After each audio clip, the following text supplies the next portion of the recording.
fucking rough. I've been going through it. Okay, I've been going through it. But hey guys, welcome. This is week 4 of the Sailor2Civilian series. Y'all have to forgive me. Your girl got a lot going on. I'm looking a mess. Eyebrows, wig, ain't thinking. I'm gonna start coming up here looking a little bit better, y'all. I got laundry in the back. Just pray for me. Pray for your girl. Greetings, blessings, and salutations. To God be the glory. All right. To God be the glory. Be encouraged. Stay blessed. It doesn't matter how you feel. God is still worthy to be praised. Amen. Amen. Now, I got some business, and I'm coming to y'all right after getting off work because I keep thinking at the thing over here, but it's y'all right here. Okay, I see you. You're right there. Y'all got so much information to give y'all, and I'm not going to go another week just talking. So I got some key pointers here. Again, if you're just tuning in, y'all, I got a little lean because I'm in my car, but okay, that's better. It's week 4, Sailor2Civilian. And let me get some stuff out. Hold it. Okay, so I'm back. Now, I want to go through some important points to ponder. Things that you need to know, okay? Check it out. Now, first thing is, make sure you go to tapevents.org, which I know y'all have heard me say this 1,000 times. But tapevents.org, you're going to have to complete we're still in COVID, so they're not doing group classes or anything like that. So you're going to have to complete all your core requirements. So this is a checklist. This is a checklist for my command. Your command is probably going to give you a checklist. If they don't give you one, ask for it. It's a checklist out there. This is the checklist for my command. So these are my core requirements. And then here at my command, they require you to finish one of these tap track sessions. So you want to finish the one that's in reference to whatever it is that you're trying to do. So I'm going to school post-military. So I finished my school track, and then I finished my core requirements. And then I've completed everything in this checklist. Okay. So it's going to tell you each checklist is different for each command. So this is what I've done so far. All right. And that your checklist is normally going to have like your pre-separation counseling, your individual transition plan. You'll probably have a 12-month budget. You got to tell the Navy, hey, you're ready to get out. It's going to ask you for your joint service transcript and your VMed. Okay, your verification of military education and training. So all of this shit can be found online. All right, online. So then once you finish all of that, you print out your certificates for your online courses. Make sure you have a copy of all of your stuff. Okay, copying is really important. Once you have a copy, this is my folder. This is all my stuff. Every time I put something in here, I write it down. All right. Once you have a copy, you then go to your personnel office because this check sheet is totally different from what personnel needs you to do. All right. You go to your personnel office. Once you go to your personnel office, they're going to give you a checklist of some things that they need you to finish. Here's my separation worksheet checklist from personnel here at my command. Okay. And on here, a part of the checkout process, you got to finish personnel to get out of the Navy. All right. So a part of that process is they're asking you for basically the same things that your career counselor, that's that first checklist I showed you, that your career counselor checklist is going to have. They ask you for your joint service transcript. They ask you for your VMed. They ask you for your pre-separation counseling, your eval. This is very important. If you're E5 and above, you should be writing your own eval. If you know that you're getting out, go ahead and write your eval. It's going to help process your transition faster because you have to have an eval to get out unless you are being retired. So if you are in a retirement status, whether that's medical or full retirement, you do not require eval. If you're getting out in any other status, you need an eval. Do your eval. And it's just asking you, for your precept counseling and make sure your TAPS and all that stuff is done. A part of the personnel checklist is a medical and dental evaluation, which is your final medical evaluation and your final dental evaluation. Anything that you have not noted in your medical record during that evaluation is the time to do so. Keep in mind, you have to set up an appointment with medical and dental. So make sure you're computing this in your timetable. For example, I did not find these things out until the last minute. My terminal leave starts on April 15th. Today is March 23rd. So luckily, I got that grace, God's grace on me. They fit me in over at medical and dental. Okay. You also have to have a teeth cleaning. And the way the Navy going with this COVID, good luck. So make sure you're doing this and making these appointments in advance, okay? These are things that your supervisor is probably not going to tell you. So that's what I'm here for, all right? Now, once you get your medical and dental and you got to go over there and make your appointment, they going to give you a checkout package. Paperwork after paperwork after paperwork, all right? So then you got to go through and make sure you do everything that they require. So here at this command, you have to do your dental first and you have to have your audiogram before you can even see medical. And it's thick. It's about 10 pages. You got to fill all that mess out. Okay. So that takes care of that. And all of these things are a part of your personnel checkout. Okay. All right. So I got that. Let's see what else the list say. Okay, now make sure that you have all your financial statements prior to getting out. When you get out in a military status, you will be able to access My Pay still. Okay, so whether you're retired or fully retired or medically retired, you will still have access to My Pay because you'll still be getting paid. Okay, now you will not be able to access your active duty records in My Pay. You will only be able to access whatever you're getting paid for. So if you're in a retired status, then those are the records that you will have access to. It is pertinent that you pull all your W-2s if you need them, and your My Pay holds up to the last 12 months of LESs. Again, nobody will tell you this. Make sure you print off your LESs and your W-2s and any other financial information that My Pay may have that you need. Make sure you get your TSP information if you have a TSP or any other retirement Roth plans that you may have. Make sure you have a copy of all of that information prior to getting out of the military. TRICARE, your SGLI, and your dental. Okay. Now, depending on how you're getting out, if you're in a retired status, so I'm speaking mostly to retired because that's how I'm getting out. But what I know as far as my status, which is medical retirement, you will have to contact TRICARE. You have 60 days to contact TRICARE after your last day in the Navy. Reference, contact them before you get out, okay? Go ahead and contact TRICARE. Find out, depending on what you're eligible for, okay? You might, depending on what the Navy rates you, okay? I'm medically retired, so I get TRICARE. Now, you will understand, if you are awarded TRICARE, you have to be 30% or higher with DOD in the Navy to be considered medically retired. If you are awarded TRICARE, there is a yearly code. Your premium does change.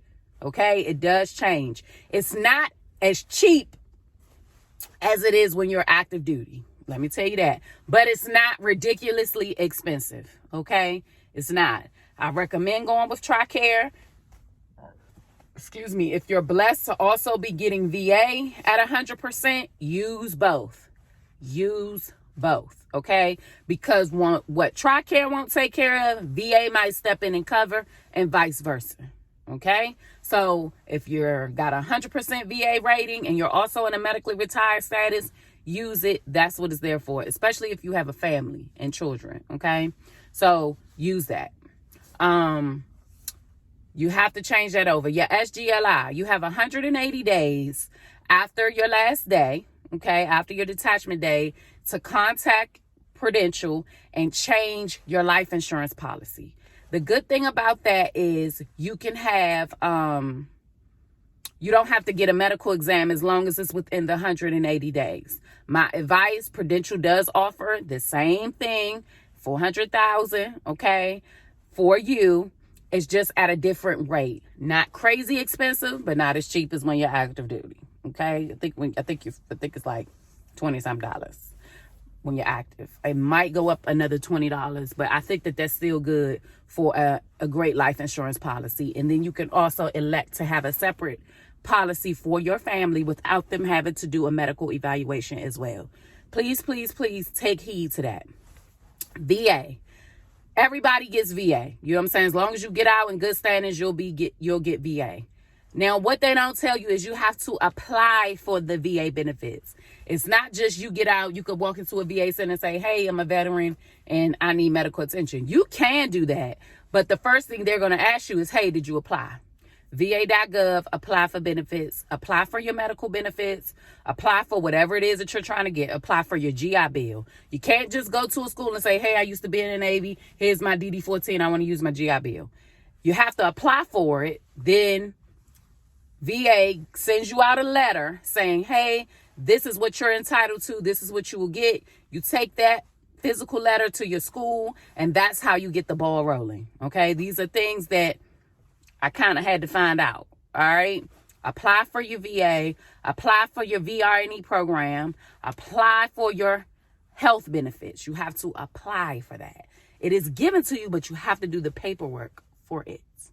Okay. I think I've touched on all the paperwork stuff that I wanted to do. Because I haven't really given that to y'all, and it was very important that I did that. This is week 4 for me. In my transition, I did get a date. Again, my last day in the Navy is May the 28th. And I'm super excited. I'm super nervous. I'm super scared. I'm super all of that. I will continue to give y'all these videos so y'all can kind of see what I'm going through. Move.meal. Yeah, go ahead. Okay, hold on. Let me get myself. Okay, I'm back. Now, the process of getting out. Move.meal. When you're getting out for a medical retirement or you're in a med board status, and once you finish your process, you went through your med board, you got your findings back, you've done your VA appointments, you get your VA findings back, all of that good stuff, you're going to be awaiting for a date. And that's your last day in the Navy. You're waiting on Big Navy to say, hey, this is the day that, you know, this is your proposed last day in the Navy. I got that. It's going to come in message traffic, okay? It's going to come in an email, and then you get your date. Now, what you won't get is your orders, okay? You won't get your orders right away. And orders are required for you to go to set up your move, because this piece of paper doesn't have your accounting. This is just the announcement of your date. Your orders have your accounting. Okay, your accounting code, which is the funding that is needed to set up your move. Very important. So you have to wait on your orders. This sucks because you could get your orders a week after you get your date, or you can get your orders a week prior to you getting out of the Navy. Bad juju. Okay, and that's kind of where I am. So I'm hoping and praying that I get my order soon so that I can go ahead and set up my move, because I can't set up my move until I have the accounting code. Word of the wise. Go ahead, develop a meal.move account. Go ahead and fill out the necessary. Go ahead. If you have a forwarding address, go ahead and fill out that information. Have those forms. Get those necessary documents, because you are going to need some documentation. Basically, you should have everything ready for that process, with the exception of your DD-214, which I don't even think that they need that. They only need your orders and some other documentation. okay, in reference to your move.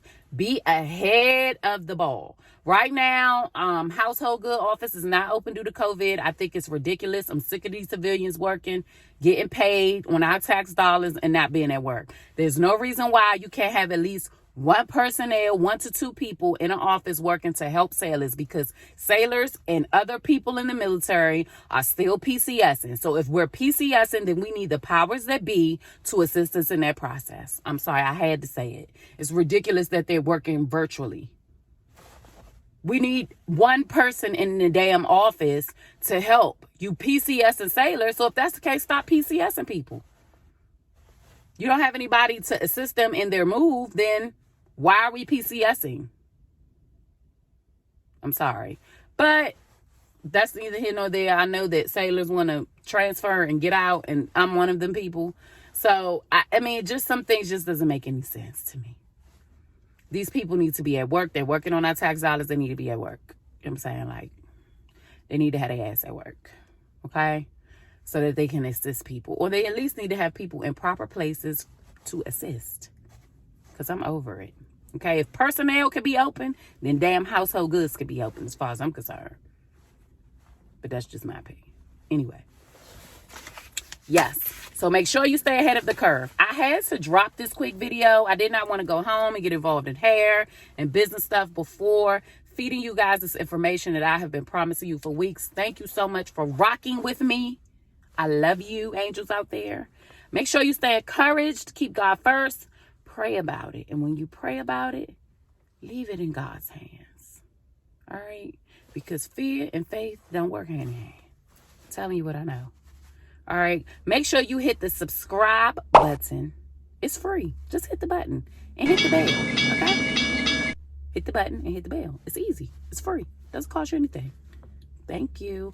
And stay tuned for, I guess I'll do another video next week, because I just dropped my week 3 video earlier today, and now I'm dropping this one today. So unless I have any more information, I'll let y'all live this week, and I'll come back next week with all the new deets that you need to be successful on your transition to civilian. Thank y'all for tuning in. I love y'all, world. Peace. All right, guys. So I had to come back up here because I gave out all this information, but I feel like I did not give you websites. And websites are going to be very, very important. Okay? Websites are very important.